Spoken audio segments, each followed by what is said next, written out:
alegría poder estar con todos ustedes otra vez. Dios los bendiga, reciban un abrazo fuerte. Recuerden que esta es su casa, que este es su canal, que este es su lugar. Recuerde compartir este video con personas que lo pueden necesitar, suscribirse a nuestro canal si no lo ha hecho, danos el like. Y bueno, seguimos entonces en la búsqueda de esta sabiduría, Fernando. Así es. ¿Cómo estás? Como siempre, en cada momento que estamos aquí juntos, pues tenemos la oportunidad de compartir con nuestros seguidores y contigo la explicación que haces acerca de los versículos que leemos de la Biblia. Hoy tenemos algo bien especial, ¿no? Un tema bien interesante. Bien interesante. Seguimos por la línea de responder esa pregunta de cómo defendemos la fe. Vemos que no es tan fácil. Ajá. Y tampoco es tan fácil responderla, que tiene muchas aristas, que tiene muchas caras. Y esto también hace parte de esto. Alguien preguntaba, ¿y por qué es necesario defender la fe? Bueno, pues si no se ha dado cuenta, vivimos en un mundo bastante frívolo, Claro. pero también bastante satánico. Y hace todo lo que pasa a nuestro alrededor es una batalla espiritual. Y nuestra fe como tal, nuestra fe cristiana, nuestra fe de la Biblia, nuestra fe de la palabra, es atacada todos los días por todos los lugares. Y por eso es importante conocer lo que Dios dice y cómo Dios lo dice para poder entonces seguir defendiendo esa fe. Y esto que vamos a leer hoy, yo creo que nos va a abrir mucho más el conocimiento de esto. Claro. Y en la época que vivimos, Pastor Andrés, uno diría que, y cuando ve la televisión, uno diría que existe cierto tipo de fanatismo. La gente es fanática por su equipo de fútbol, por su cantante. Es, digamos, y habla uno alguna cosa diferente de la persona que es tan fanática de su cantante, de su fútbol, y la persona se siente mal. Entonces, no me hable mal de, no me hable mal de él, o no me hable mal de mi equipo, que mi equipo jugó súper bien. Y esa explicación que estás dando aquí al comienzo, muy el tema que vamos a tratar, precisamente es la defensa de la fe. Y como todo es espiritual, pues tenemos que tener esa misma defensa que hacemos con el equipo que nos gusta, ¿no? Nosotros tenemos que defender nuestra fe, pero de una forma clara. Saber que lo que estamos explicando de que nosotros como cristianos, pues defendemos eso, nuestros valores cristianos, ¿no, pastor? Sí, tenemos que defender la esencia. La esencia. La esencia, el núcleo de nuestra fe, que es Dios mismo. Siempre será Dios a través de su palabra. Ajá. Tenemos que separar, y lo digo con todo el cariño, las emociones de la fe. La fe no es lo que yo siento, la fe es lo que Dios dice. La fe tiene que ser basada en los principios y los valores bíblicos, porque eso es lo que verdaderamente nos da el cimiento para poder construir una vida, ¿verdad?, de éxito. Amén. Conforme a las Escrituras. Y esta historia que vamos a leer hoy de Segunda de Reyes nos va a abrir la mente, porque se perdió el libro de la ley, se perdió en medio del templo, en medio del afán, en medio de la reconstrucción, y nadie sabía ni siquiera qué era cuando lo encontró. ¿Por qué no mimetizamos un poquito el tema que vamos a hablar? ¿Qué estaba pasando en ese momento, pastor? ¿Qué estaba sucediendo con el pueblo israelita? Bueno, vamos a utilizar el texto de Segunda de Reyes, capítulo 22. Ajá. Y no lo podemos leer todo porque es muy extenso, pero entonces está el rey Josías. Ajá. Dice que el rey Josías hizo lo que le agrada a Dios. Qué bueno que Dios dijera que nosotros hacemos lo que le agrada, ¿verdad? Eso es algo que no podemos pasar desapercibido. Y eso, para poder que Dios diga de nosotros que una persona hace lo que le agrada, es porque tiene que conocer lo que está aquí escrito. Amén. No es lo que escuchamos afuera. Hay que tener mucho cuidado con las redes sociales, con el internet, con la televisión, con el radio, porque hay mucha información, pero esa información hay que aprender a minimizarla a través del foco bíblico de la palabra. Claro. Y aquí en esta historia entonces estaban en medio de la reconstrucción del templo, ya habían acabado, y entonces el rey da una orden y dice: vayan y recojan el dinero que la gente ha llevado al templo. La persona que el rey ordena va, y en medio de eso el sacerdote le dice: vea, aquí está el dinero. Y by the way, me encontré este libro, el libro de la ley, lléveselo al rey. Pare ahí, pastor. Vamos a parar. Vamos a leer. Parece. Vamos a leer para que la gente sepa más o menos de qué se trata todo. Empezamos entonces en los versículos del comienzo del capítulo. Es el Segunda de Reyes, para que ustedes lo busquen, Segunda de Reyes 22. Vamos a leer el número 1 y empezamos ahí y vamos viendo con la historia cómo vamos moviendo. Josías, rey de Judá. Josías tenía 8 años cuando ascendió al trono y reinó en Jerusalén 31 años. Su madre era Jedida, hija de Adaías, oriunda de Boscat. Josías hizo lo que agrada al Señor, precisamente estaba diciendo el pastor, pues en todo siguió el buen ejemplo de su antepasado David, no se desvió de él en el más mínimo detalle. Entonces, más adelante, en el capítulo sexto, el capítulo quinto, ordena que ahora se les entregue el dinero a los que supervisan la restauración del templo del Señor para pagarles a los trabajadores que lo están reparando, que le paguen a los carpinteros, a los maestros de obra, a los albañiles y que compren madera y piedras de cantería para restaurar el templo. Se estaban preparando y él manda y da una orden para que todos tuvieran sus cosas listas para reconstruir el templo. Lo que no sabían es que se van a encontrar con una sorpresa más adelante, ¿no, pastor? Sí. Ahí entonces vemos como el orden, ¿no? Sí. Entonces él da la orden y dice, vaya, recauden el dinero porque pagan a los carpinteros, a los pintores, al maestro de la obra, etcétera, etcétera, etcétera. Y si avanzamos al número 10, ahí es donde vamos a ver entonces qué es lo que le dice el sumo sacerdote a este cronista. Número 10, entonces. El cronista Safán también le informó al rey que el sumo sacerdote Hilquías le había entregado un libro. Quizá esa parte, digamos, muy simple, ¿no? Como que le había entregado un libro, ¿no? Le ha entregado un libro. No estaba muy seguro de qué era lo que estaba pasando. El cual leyó en su presencia. Cuando el rey oyó las palabras del libro de la ley, se rasgó las vestiduras y dio esta orden a Hilquías el sacerdote, a Hicán hijo de Safán, a Acor hijo de Micaías y a Safán el cronista y a Asías su ministro personal. Vayan a consultar al Señor por mí, por el pueblo y por toda Judá con respecto a lo que dice este libro que se ha encontrado. Ya. Estamos en el momento clave, ¿no? Ahí está. Estamos en la mitad del torbellino, Ajá. en la mitad del huracán. No, lo que veo de las escrituras es que no captan la idea de lo que han encontrado, ¿no? No dice ni siquiera cuánto tiempo había estado perdido, ¿no, pastor? No especifica cuánto tiempo llevaba perdido. Lo único que se dice es que el sacerdote, en el medio de la reconstrucción, encontró unos rollos. Ajá. Pues recordemos que no es un libro como esto, sino los manuscritos de los rollos. Y dice que se lo mandó al rey. El rey no sabía qué era y lo comenzó a leer. Y me imagino que apenas comenzó a leer todas esas historias del Éxodo y toda esa historia por allá del Génesis. Wow.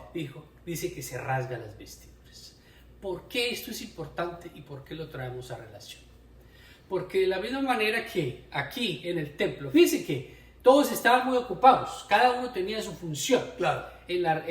Querían que el templo estuviera listo y lindo y estuviera bonito para que la gente pudiera ir. Pero lo más importante no estaba listo, que era el libro del Señor. Claro. No sabían que existía, ¿no? Pastor, hasta que lo encontraron, ¿no? Sí, esta generación no había crecido con ese libro. Ellos sabían que existía el Dios, que existía una tradición, pero ese libro estaba empolvado, debajo de todos los escombros del polvo, de la tierra y del pasar de los años. ¿Cuántas Biblias tiene en su casa? Una en cada cuarto, yo creo. Una en el carro, hasta en el bolso, las mujeres cargan uno chiquito. Una pequeña, sí, claro. El problema es no cuántas tenemos, sino cuántas leemos. Claro. Y en nuestra propia casa, esa misma Biblia, como en este ejemplo del templo, la llena el polvo. y se nos olvida. Y la dejamos en la biblioteca, en la mesita de noche, adentro del escritorio, o simplemente en una mesa la vemos muy bonita, pasamos por el lado. Ah, sí, yo sé que es eso, pero no nos atrevemos a ir a abrirla. Y entonces, ¿cómo vamos a poder defender nuestra fe si no sabemos ni siquiera qué es lo que hay ahí escrito?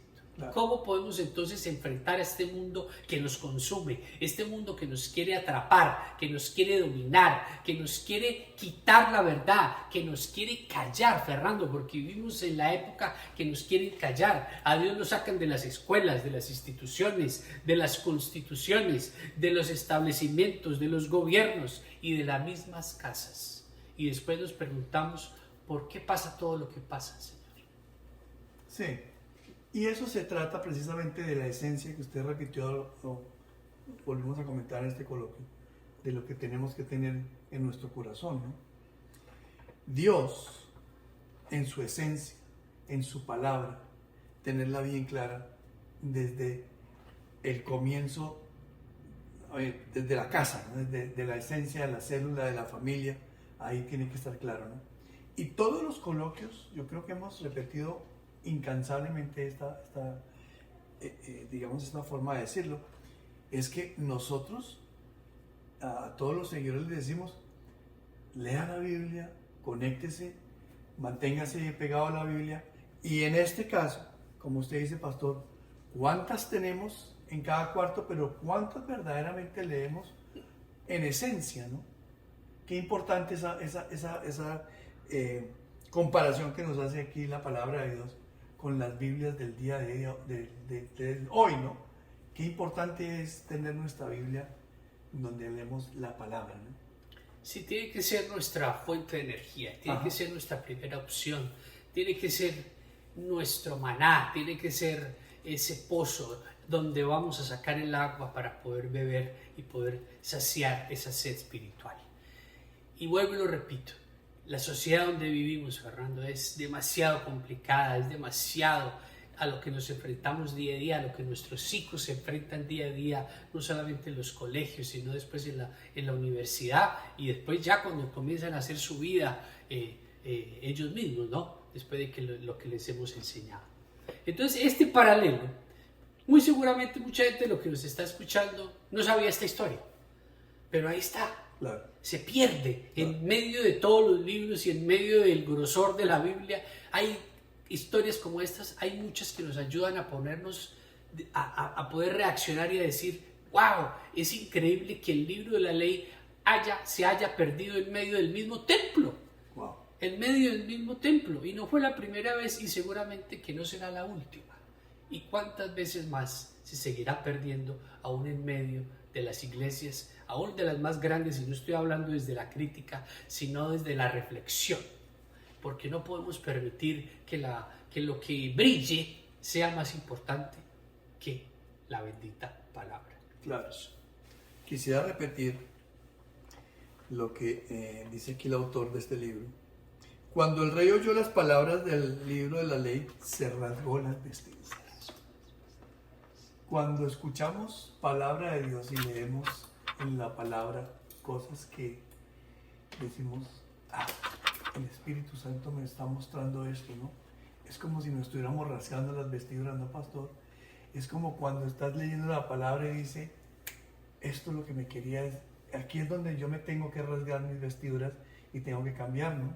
Sí, ahí cuando el rey dice que se rasga las vestiduras es porque Dios a través de su espíritu marca su corazón, marca su vida y le dice, wow, como que se nos abre el entendimiento, se nos abren los ojos y así nosotros nos tenemos que rasgar las vestiduras, caer de rodillas, pedirle perdón a Dios. Y entonces por eso el rey la orden dice, vayan y consulten qué es lo que va a pasar. No le vamos a contar a la gente toda la historia, claro, pero van y el Señor dice que sí, que está muy enojado, pero que le va a perdonar la vida al rey Josías porque él había estado siempre de corazón cerca de Dios y que lo iba a dejar morir en paz. Pero ¿cómo ponemos eso en lo que estamos haciendo? Nosotros también, aun cuando nos perdamos, aun cuando dejemos de leerla, el Señor espera que vayamos a su encuentro. Así es. Porque Él está ahí disponible. Fíjense, ver que lo único que toma es abrirla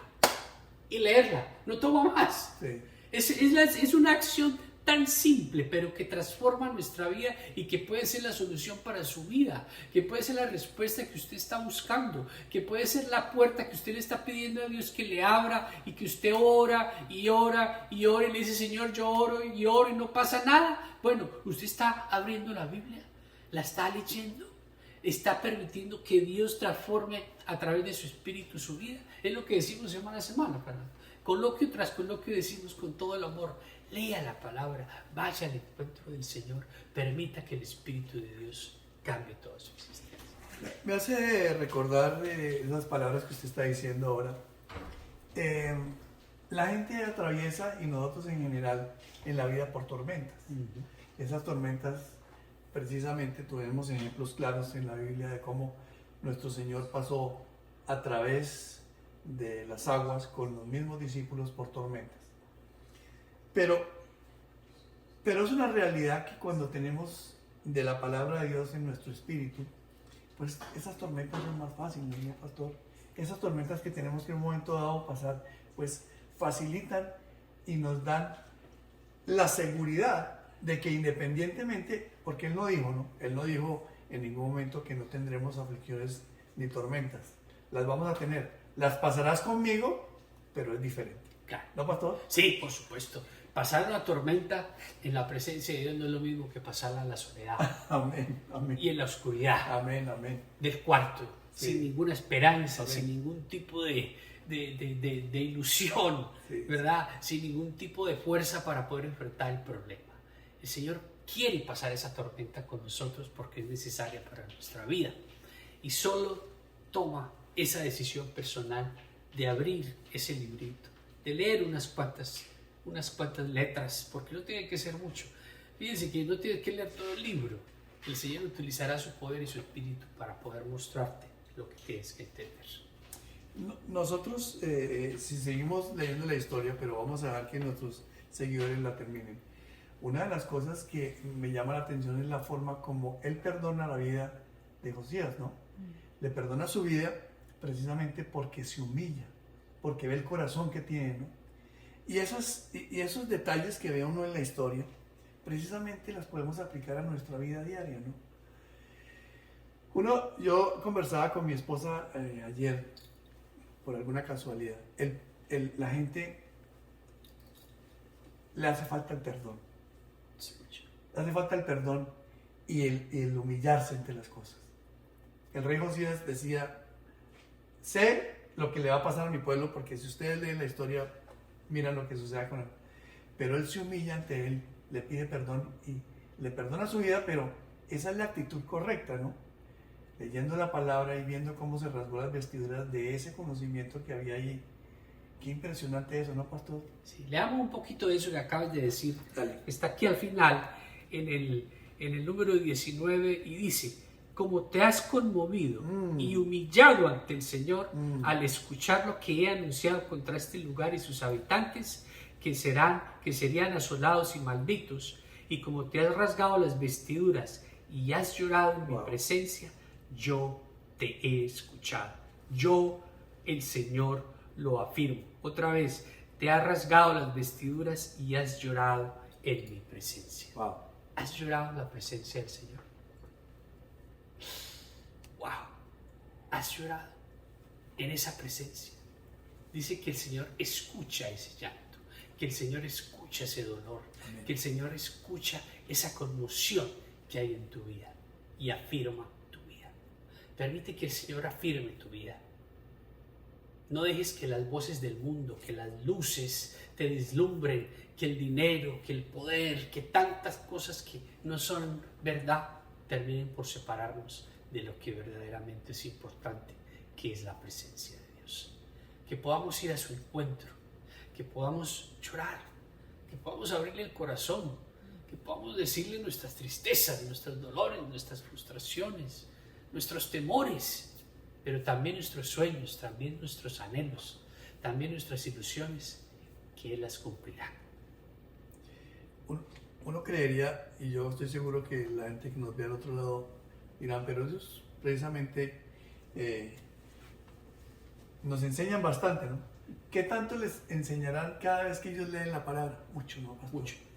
Uno, cada vez que lee la palabra, el Señor le muestra algo nuevo, ¿no? Sí. Y yo estaba pensando en esta historia y decía,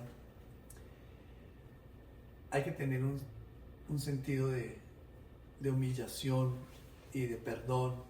Y eso es lo que los invito el día de hoy. En realidad, los días pasan y las semanas y todo pasa y hay que hacer algo. Pienso que esta es una linda historia, pastor, y creo que se nos acaba el tiempo hoy. No, es espectacular. Entonces ya para terminar, para hacer el resumen, lo más importante, desempólvelo, desempolve su corazón, quítele el polvo, búsquelo donde lo tenga que encontrar, encuentre ese librito, pero lo más importante, encuentre al Señor en su corazón. Amén. Humíllese ante Él, pídale perdón por su ausencia, por no buscarlo, por no hablarlo, por preferir otras cosas, y Él sanará esa herida y mostrará el camino que hay que seguir. Porque eso es lo que Él quiere, eso es lo que Él desea, poder sanarnos, poder restaurarnos y poder levantarnos, porque caemos y siempre vamos a caer. Recuerden, no importa las veces que caigan, sino las que se levante. Siempre vamos a caer y no somos perfectos, pero Él siempre va a estar ahí para levantarnos con todo su amor. Bueno, Fernando, nos vamos con todo el cariño. Recuerden darnos el like si es de su gusto. Y bueno, Dios los bendiga. Recuerden escribirnos a nuestro email, elpastorandresosa@gmail.com, y recuerden compartir este video con personas que lo puedan necesitar.